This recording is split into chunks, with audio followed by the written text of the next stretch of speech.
dari kitab Yesaya. Beginilah firman Tuhan. Hai kamu semua yang haus, marilah dan minumlah. Dan kamu yang tidak mempunyai uang, marilah. Terimalah gandum tanpa uang pembeli, dan makanlah. Minumlah anggur dan susu tanpa bayar. Mengapa kamu belanjakan uang untuk sesuatu yang bukan roti? Dan mengapa upah jeripayamu kau belanjakan untuk sesuatu yang tidak mengenyangkan? Dengarlah aku, maka kamu akan mendapat makanan yang baik, dan kamu akan menikmati sajian yang paling lezat. Sendekkanlah telingamu dan datanglah kepadaku. Dengarkanlah, maka kamu akan hidup. Aku hendak mengikat perjanjian abadi dengan kamu, menurut kasih setia yang teguh yang kujanjikan kepada Daud. Demikianlah sabda Tuhan. Syukur kepada Allah. Sahutan kita, kecaplah betapa sedapnya Tuhan. Kecaplah betapa sedapnya Tuhan. Kecaplah betapa sedapnya Tuhan. Kecaplah betapa sedapnya Tuhan. Tuhan itu pengasih dan penyayang, panjang sabar dan besar kasih setianya. Tuhan itu baik kepada semua orang, penuh rahmat terhadap segala yang dijadikannya. Kecaplah betapa sedapnya Tuhan. Kecaplah betapa sedapnya Tuhan.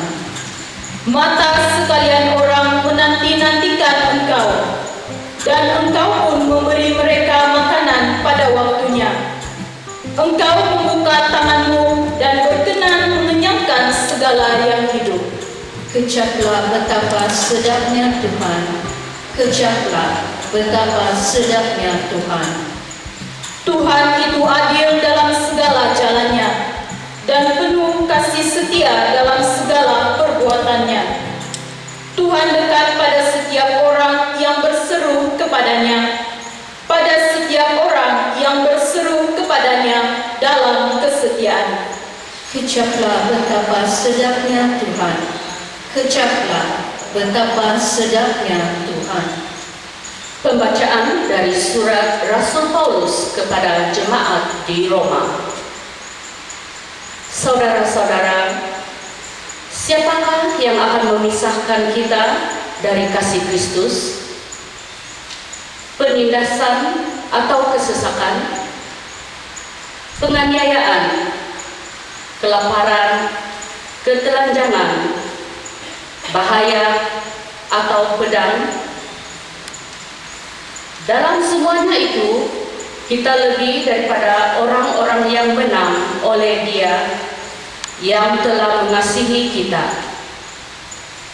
Sebab aku yakin, baik maut maupun hidup, malaikat-malaikat maupun pemerintah-pemerintah, baik yang ada sekarang maupun yang akan datang, atau kuasa-kuasa, baik yang di atas maupun yang di bawah, atau sesuatu makhluk lain manapun, tidak akan memisahkan kita dari kasih Allah yang ada dalam Kristus Yesus Tuhan kita. Demikianlah sabda Tuhan. Syukur kepada Allah.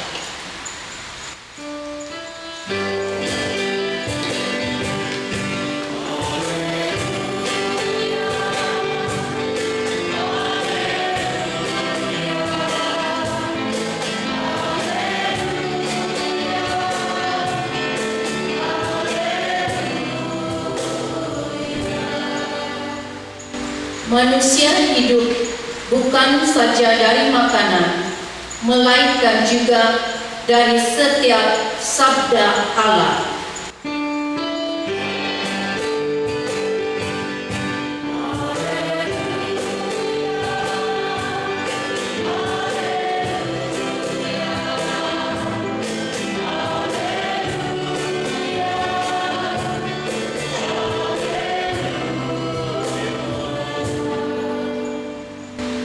Tuhan bersamamu. Inilah Injil Yesus Kristus menurut Santo Matius. Dimuliakanlah Tuhan. Pada suatu hari setelah mendengarkan berita tentang kematian Yohanes Pembaptis, Yesus berangkat menaiki perahu ke tempat yang sunyi. Tetapi orang ramai mengetahuinya dan mengikuti dia dengan menggunakan jalan darat dari bandar mereka. Ketika Yesus mendarat, dia melihat orang ramai yang besar jumlahnya, maka tergeraklah hatinya oleh belas kasihan kepada mereka, dan dia menyembuhkan mereka yang sakit. Menjelang malam, para muridnya datang kepadanya dan berkata, "Tempat ini sunyi dan hari mulai malam. Suruhlah orang ramai itu pergi, supaya mereka dapat membeli makanan di desa-desa." Tetapi Yesus berkata kepada mereka, "Mereka tidak perlu pergi, kamu harus memberikan mereka makan." Jawab mereka, "Yang ada pada kami di sini hanyalah 5 roti dan 2 ekor ikan." Yesus berkata, "Bawalah ia kemari kepadaku." Lalu disuruhnya orang ramai itu duduk di rumput. Setelah diambilnya 5 roti dan 2 ekor ikan itu, Yesus menengadah ke langit dan mengucap syukur, lalu memecah-mecahkan roti itu dan memberikannya kepada murid-muridnya. Lalu para muridnya memberikannya kepada orang ramai. Mereka semuanya makan sehingga kenyang. Dan mereka mengumpulkan potongan-potongan roti yang tersisa, 12 bakul penuh. Yang ikut makan kira-kira 5.000 lelaki, wanita dan kanak-kanak yang tidak dihitung. Demikianlah Injil Tuhan. Terpujilah Kristus. Saudara-saudari, sekitar tahun 1950 hingga 1953, satu peristiwa terjadi, yaitu peperangan Korea. Peperangan Korea ini melibatkan Korea Utara dan Korea Selatan, dan kedua-dua belah pihak ini disokong oleh beberapa negara yang tertentu. Dan oleh karena kesan daripada peperangan ini, saudara-saudari, selama 3 tahun lamanya telah mengakibatkan ramai orang yang terbunuh. Dan pada masa yang sama juga ramai kanak-kanak yang kehilangan ibu bapa mereka. Ramai anak-anak kecil yang kehilangan ibu bapa mereka. Jadi selepas peperangan Korea ini, maka terdapatnya satu misi kemanusiaan dilakukan untuk menyelamatkan, menjaga, dan mendidik anak-anak yatim piatu ini. Namun saudara-saudari, di dalam salah satu jurnal pengalaman oleh seorang yang bekerja di dalam misi kemanusiaan tersebut, mereka mengalami satu masalah, yaitu masalah anak-anak ini, kebanyakan anak-anak ini sukar untuk tidur pada waktu malam, sukar untuk tidur, susah untuk tertidur. Jadi setelah memikirkan banyak langkah-langkah, maka para ahli di dalam misi kemanusiaan tersebut telah membuat satu kajian ataupun survei, bertanya kepada kanak-kanak tersebut, kenapa mereka tidak dapat tidur. Jadi keputusan yang mereka dapat ialah anak-anak itu mengatakan bahwa mereka risau, mereka khawatir, bukan karena mereka rindu kepada ibu bapa mereka, tetapi mereka khawatir, risau, karena mereka takut bahwa mana tahu keesokan hari mereka tidak mempunyai makanan lagi.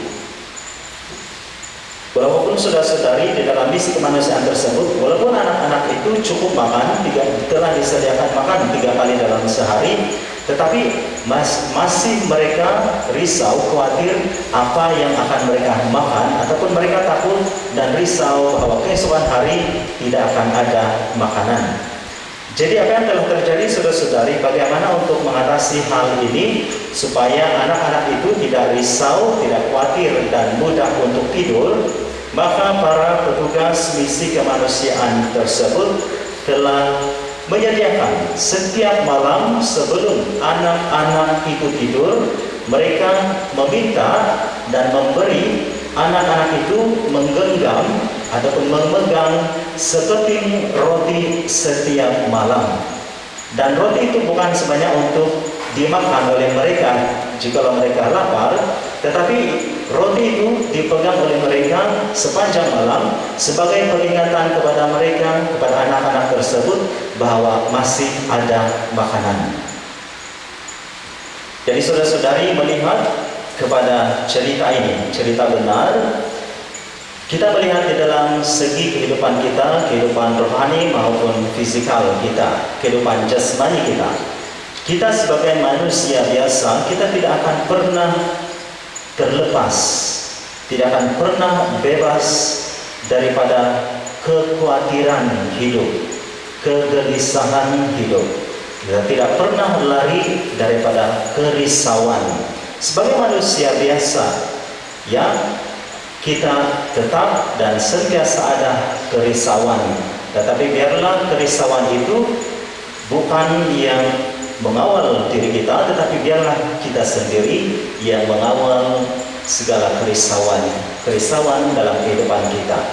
Ya, di dalam statistik kajian kesehatan seluruh dunia dan juga di dalam Malaysia, saudara-saudari, salah satu puncak penyakit ialah kekhawatiran, kegelisahan, worry. Kekhawatiran telah diklasifikasikan antara yang teratas puncak merosotnya kesehatan seseorang manusia itu. Sebab saudara-saudari, kekhawatiran itu, kegelisahan, penyakit ini dari segi psikologi yang mengganggu seluruh kesehatan tubuh manusia, bukan saja jasmania tetapi roh maupun jiwa. Dan oleh karena itu saudara-saudari, kita memang tidak pernah terlepas dari kekhawatiran. Inilah faktanya. Mungkin dalam kehidupan kita, pengalaman kita sendiri, kita khawatir, kita gelisah, kita risau akan kehidupan kita, ekonomi, makan minum kita, uang ataupun masa depan kita. Kita kecewa, kita risau dengan penyakit kita alami. Mungkin kita risau dengan kesehatan diri kita. Sebagai pelajar mungkin kita risau tentang pembelajaran kita, keputusan kita. Mungkin kita khawatir dan risau tentang kestabilan politik di dalam negara kita. Kita risau tentang sakit penyakit seperti pandemik COVID-19 dan macam-macam lagi. Namun saudara-saudari, jikalau ataupun biarlah kita tetap mampu mengawal segala kekhawatiran ini, dan bukan kerisauan itu yang mengawal diri kita. Jadi di dalam renungan ini, apakah yang perlu kita lakukan? Dengan persoalan ini saudara-saudari, saya membawa kita semua kepada message pembacaan pada hari Minggu ini.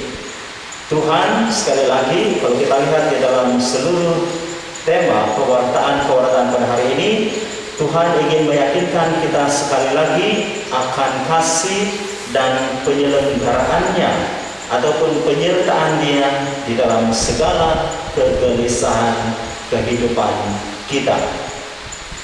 Di dalam pembacaan pertama, saudara-saudari, kita telah mendengar daripada kitab Nabi Yesaya.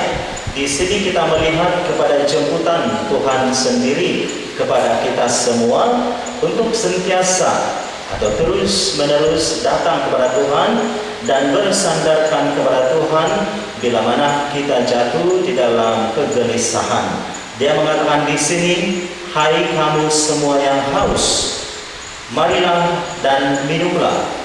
Dan kamu yang tidak mempunyai uang, marilah, terimalah gandum tanpa uang pembeli dan makanlah.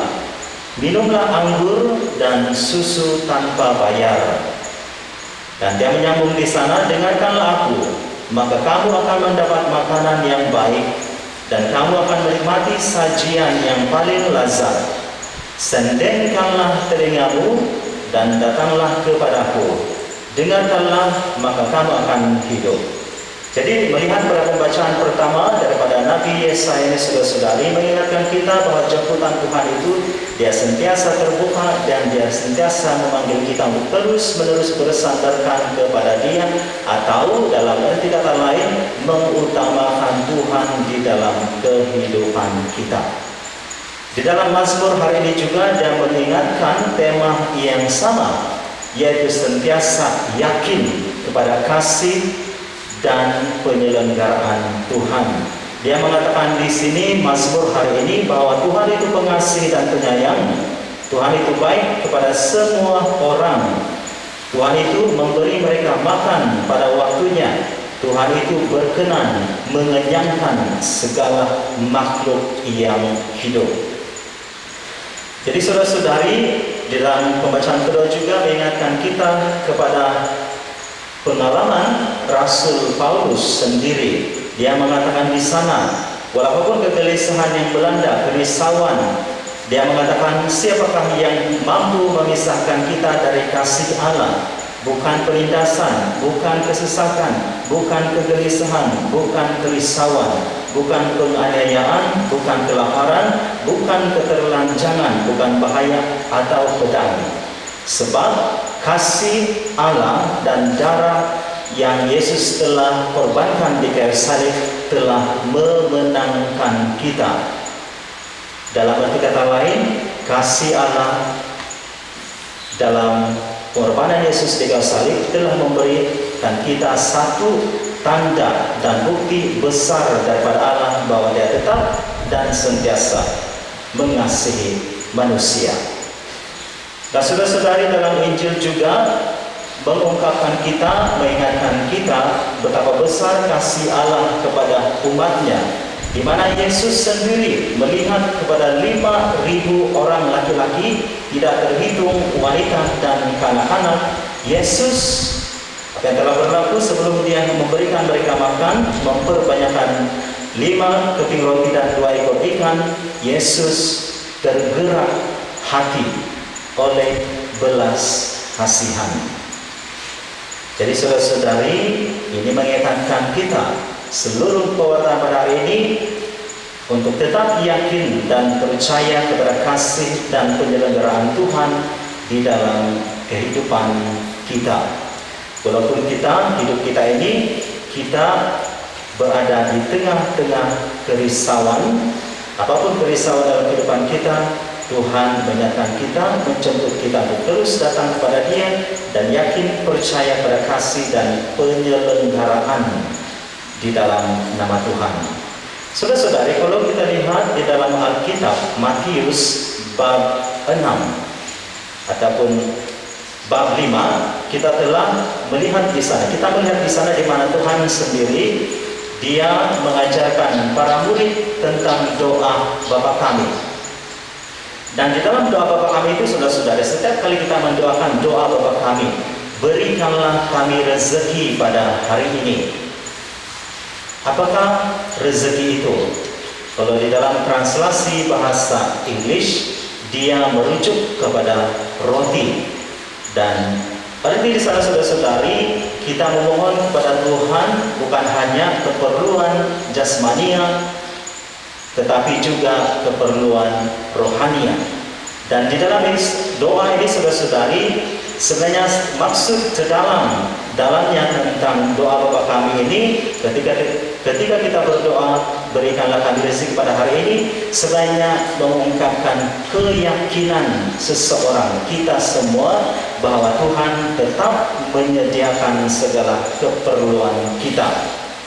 Sebab itu saudara-saudari, kalau kita lihat di dalam Injil Matius, selepas Yesus mengajar doa Bapa kami kepada para muridnya, dia menasihatkan para murid di dalam Matius bab 6 dan seterusnya, di mana di dalam ayat 25, Matius bab 6 ayat 25, Yesus menasihati para muridnya, jangan khawatir akan hidup kamu, apa yang kamu makan dan minum, dan atau akan apa yang kamu pakai. Bukankah hidup lebih penting daripada makanan, dan tubuh lebih bernilai dari pakaian? Di dalam Matius bab 6 ayat 28 juga mengatakan, Yesus menasihati para murid, mengapakah kamu khawatir? Lihatlah bunga-bunga di padang yang tidak bekerja atau menenun.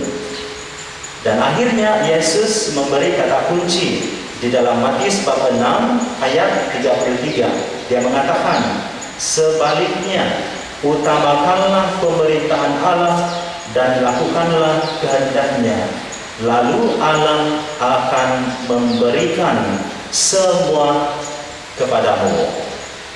Jadi dalam arti lain, saudara-saudari, mengutamakan Tuhan dahulu, maka Tuhan pasti menyediakan segala keperluan dan keinginan kita di dalam dunia ini.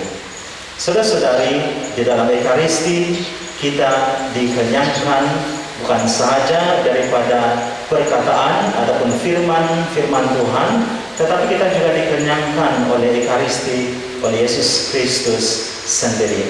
Mungkin selama ini saudara-saudari kita pernah mengalami dalam pengalaman kita berputus asa, kurang semangat, lelah, dan macam-macam lagi. Tetapi pernah Anda mengalami ketika dan selepas menghadiri misa kudus ataupun ibadat sabda hari Minggu, Anda merasakan diri kita telah disembuhkan ataupun telah dihiburkan, ataupun dalam arti kata lain kita merasakan pengalaman penghiburan yang luar biasa. Saudara-saudari, pengalaman seperti itu, pengalaman seperti ini adalah pengalaman di mana Tuhan sendiri telah mengenyangkan kita secara rohani, menyemangati kita di dalam kehidupan kita. Jadi saudara-saudari, kita semua yang hadir dan selalu bersandarkan kepada Tuhan dalam Ekaristi maupun dalam apapun juga, kita semua ini telah dikenyangkan. Kita semua telah dikenyangkan oleh Kristus melalui ataupun terutamanya di dalam pengorbanannya di kayu salib bagi penebusan dosa manusia dan menyemangati kita di dalam kehidupan di tengah-tengah kekhawatiran. Oleh karena kita ini adalah orang-orang yang telah dikenyangkan, kita akhirnya diutus, dijemput dan dipanggil oleh Tuhan untuk saling mengenyangkan sesama kita. Saudara-saudari, di sekeliling kita, dalam masyarakat kita, ada ramai mereka yang haus dan dahaga, yang lapar akan kasih sayang, yang lapar akan sokongan, yang lapar akan nasihat, dan macam-macam lagi.